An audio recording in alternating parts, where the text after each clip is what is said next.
and welcome to the Confusion to Clarity podcast. This podcast is for anybody who needs that reminder that they really are capable of achieving amazing things. Each week, we will be diving deep into all things mindset, manifestation, and spirituality. Hosted by me, Natalie, a clinical hypnotherapist, psychotherapist, coach, mum, and lover of all things mindset and manifestation. When listening, I want to give you a break from reality. I'm going to share with you the tools and techniques that you need to make your goals reality so you can stop playing small. Hello and welcome back to the Confusion to Clarity podcast.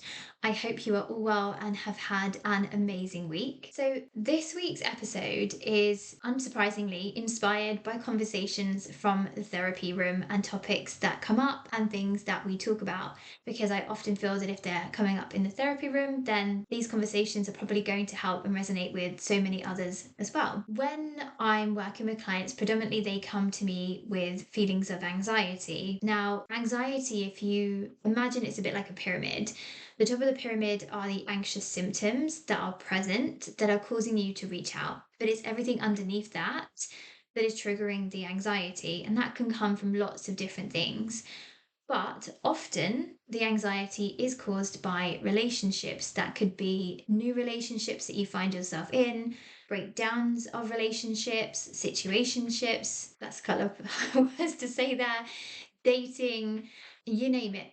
A lot of those areas cause a lot of anxiety for a lot of people. And something that's really come up quite a bit recently is the topic of the right person but the wrong time. This has been a theme that I've spoken about with so many women recently, but especially over the years.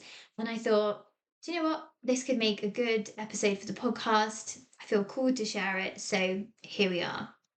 So what I really wanted to talk about was, as I said, that idea of the right person at the wrong time. And it's a phrase many of us have either said to ourselves or have heard someone else say, or have, they've said to us. You meet somebody and that connection feels easy. The chemistry is there. Conversations flow. There's laughter. There's shared values. Maybe even that sense of excitement that something meaningful could grow from this. And then, for whatever reason, it just doesn't work out. That could be maybe one of you has just come out of a relationship. Maybe they thought they were ready, but actually turned out not to be. Maybe life circumstances got in the way. There's lots of different factors. But what we end up with is the story becoming right person, wrong time. And on the surface, that explanation can feel comforting. It softens the loss, it helps us believe that the connection itself was real and meaningful, but the timing just wasn't there, it wasn't right. But in my work with clients, this idea is often worth exploring a little bit more deeply, because sometimes timing genuinely, it is a factor. Life circumstances absolutely play a huge role in relationships. You can have two people who meet, perhaps when one is navigating a major life transition, the other healing from past experiences, maybe somebody's focusing on their career, or just simply not in a place where they can fully invest themselves into something new. And it's the emotional readiness that matters. However, there's always a however. What I often see in therapy is that the timing explanation can also become a story that our mind creates to make sense of loss or confusion, because our brains do not like unanswered questions. They like to know the who, what, why, where, and when. We want every piece of that puzzle put together. So when something ends, like really suddenly, or doesn't build or develop in the way that we expected, our mind is going to immediately start to search for an explanation. It's going to replay conversations, it's going to analyze behaviors, it's going to look for clues. You're going to be rereading over those messages, looking for the exact moment to pinpoint where the problem started. And then what we find is the right person, wrong time can become that narrative. But sometimes that explanation prevents us from asking more difficult questions. Difficult questions ultimately can be helpful questions. Questions such as, was this person actually emotionally available? Were we connecting with who they truly were, or were we interacting with the potential of who we hoped they could become? Were there perhaps little signs, like subtle nuances, that the dynamic wasn't truly aligned? And this is where therapy really comes in and can be incredibly valuable, because therapy helps us to take a step back and look not just at the other person, but also at our own emotional patterns, our own belief systems around relationships. Because many of the dynamics we experience in adult relationships are influenced by things that developed much earlier on in our lives. The way we learned about love, connection, safety, reassurance, often through early relationships, they can shape the expectations that we carry into adulthood.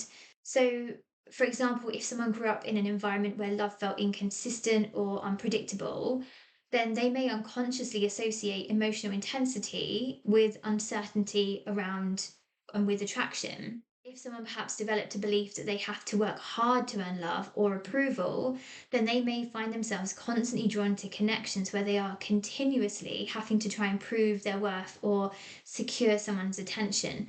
And that's a big one that I see a lot, specifically with women, especially if you grew up with emotionally unavailable parents. They often say the relationship you have with your dad as a woman shapes the relationships that you have with men in your adult life. And again, this is so prominent. And when I speak to clients, they often go, "Oh, okay, yeah, that makes absolute sense." And they say our sort of emotional settings are built up until around the age of 7. So core experiences that we have around that time set the blueprint for who we become as adults. But in my own personal experience and those experiences of my clients, I always find with women now have no scientific evidence to back this up. It's just purely conversations, personal experience that leads me to this conclusion. But I often think those very first romantic relationships we have, kind of between sort of 16 to 19, play a huge pivotal part in who we become and the benchmarks we set for ourselves within relationships. If they aren't healthy and if we don't seek the support and guidance at that time to iron out any negative associations, trauma that were created. I know I, for one, dated some shocking guys in my early years, and they most definitely had a profound impact on me into later life. So I'm sure a lot of you listening will be nodding along and agreeing and going, yeah, that sounds like me too. But we live and learn. But what we find is sometimes these patterns, they create dynamics that feel incredibly powerful, but they're also hugely emotionally unstable. So, for example, you might meet someone who feels really exciting, they're different, they're intriguing, but there's also a sense of that something isn't quite grounded. And again, here, our guts always know. We can ignore our gut, we can gaslight ourselves into going, no, this guy's different. Like, no, it's going to be different this time. But that niggle's there, and you know it's there, and sometimes it just gets ignored. You may also find there might be moments of closeness followed by distance. So that strong chemistry is mixed with emotional unavailability. So you get that kind of like push pull dynamic, which is incredibly intoxicating and addictive. And again, this is something I speak about so often. When we meet someone and we're attracted to them, it becomes an intense chemical, biological cocktail. We are flooded with I can't speak, dopamine, serotonin. It is addictive. And perhaps if you've been single for a long time or you've been in a really sort of loveless relationship, this can really like feel like, oh my gosh, wow, this is like some kind of drug. And it essentially is, it's like a drug addiction, which is why, kind of going off tangent and off my topic and notes, why women and men too stay in relationships that they know they shouldn't stay in, and it's because of this chemical addiction, this push pull dynamic that keeps you hooked and keeps you trapped and stuck. And then obviously that's fueled by the experiences that we have as young adults that tell us what's right, what's wrong within relationships, unless we find a way to get out and heal. Because as I was saying, in these situations, what we can find ourselves doing is interpreting that push pull, that real chemical high, as timing rather than recognizing it as a relational pattern. Another factor that we can contribute to the right person, wrong time narrative is something that psychologists call and they often refer to as unfinished emotional loops. So when a relationship ends without clear closure or I can't even speak, before it fully develops, our brain tends to keep going back and revisiting, and the mind starts creating a kind of mental subplot story. What if this? What if that? What if I'd met them a year later? What if circumstances had been different? What if they had been ready? Because the relationship didn't fully play out, it can become sort of idolized in our memory. And as you know, as a regular listener of the podcast, your mind doesn't know the difference between imagination and reality. So as soon as we start thinking about something, giving it our thought energy, our body responds as if it's actually happening. So if you're sat there really replaying that dynamic, what if this had happened? What if that had happened? If I'd only had said this or that, your mind doesn't know that it's not happening. Your body's responding accordingly. It's producing all of your stress hormones, which is going to fuel those feelings of sadness, anxiety, overwhelm, despair, etc. Because what we're finding here is because that relationship, situationship, person didn't fully play out, there wasn't a real clear conclusion, your mind and our minds become like idolized on the memory. We sort of build up this kind of fictitious story in our head that becomes the narrative that we believe. And we end up remembering and believing the potential rather than the reality. It is that kind of cliched rose tinting things. But this is where deeper self reflection becomes so important. When we go through therapy, we can start to gently explore the questions like, what beliefs do I hold about love and relationships? Do I associate love with emotional stability or with intensity and uncertainty? Am I drawn to people who are fully available and consistent? Or am I drawn to those people who feel slightly out of reach or maybe are waving that red flag and I'm charging at them like a ball to that matador's cape? Again, that's something that so many people do. And the key thing here is the process. It's not about blaming ourselves. It's not about being harsh, being really, tough on ourselves about those relationship experiences. Our job is to look at developing awareness. So, what is this telling us? Because when we start to understand our patterns, we can also start to see our experiences more clearly. Okay, like, oh, I see what this person's doing, I see what happened there. And that helps us to be more self compassionate. Because sometimes people do genuinely come into our life at the wrong time. One of my favorite sayings, one of my wonderful clients as well, this is her favorite saying as well. So if she's listening, she'll know I'm talking about her. And that is, people come into your life for a reason, a season, or a lifetime. And I truly believe that. And I think if that is sometimes quite comforting in certain situations, but then sometimes the experience is there to highlight something deeper, maybe that like I was saying, that reason about what we believe we deserve, what feels familiar, what kind of connection we are truly ready for. And one of the most powerful things that can happen in therapy is when we begin to shift those underlying beliefs. When someone starts to believe that they deserve consistency, emotional availability, clear communication, the types of relationships that they begin to pursue, the ones that they accept, often change as well. And you start to kind of notice, oh, okay, I can see what I'm doing here. And you start to notice what once felt familiar and what once felt unfamiliar, calm, steady, emotionally secure, can start to feel safe and attractive. And again, I've had clients say to me, but oh, I met this guy and we went on a date. And it was nice. Like he was a really good guy. Like we chatted, we got on, the conversation flowed, but I just don't know. There was no real intense spark. And I think with a lot of women of our generation are conditioned by that Disney form of love that we're going to fall in love with Prince Charming and he needs to come along and save us. And it's all hearts and love and romance and intensity and chemistry. And yes, of course, I'm sure there is love at first sight, but often if there's that real intensity early on, that doesn't make that relationship 9 times out of 10 sustainable. But if you have a very unregulated nervous system, if you're used to chaos, if you're used to dating guys who are really up and down, that's your default setting. So you're used to the chaos, your body's going to crave that. So when you do meet somebody who's calm, steady, it's like, I'm not sure about this. It feels a bit flat, it feels a bit boring. But that doesn't always mean that it's not right or aligned. It could just be that it's a healthy connection and dynamic, and you're just not used to it. So the next time you hear the phrase right person, wrong time, it might be worth pausing and just asking yourself a few gentle questions. So, was it really timing? First question. Or was there something about the dynamic that needed to be understood more deeply? Relationships have an incredible way of revealing things about ourselves, our fears, our patterns, our beliefs, our insecurities. And when we take time to explore those things, the experiences that once felt perhaps confusing or painful can often become powerful opportunities for growth and clarity. And you will start to understand yourself at a deeper level. You won't respond in the same way. You'll catch yourself before you go to do the thing that you used to do unconsciously.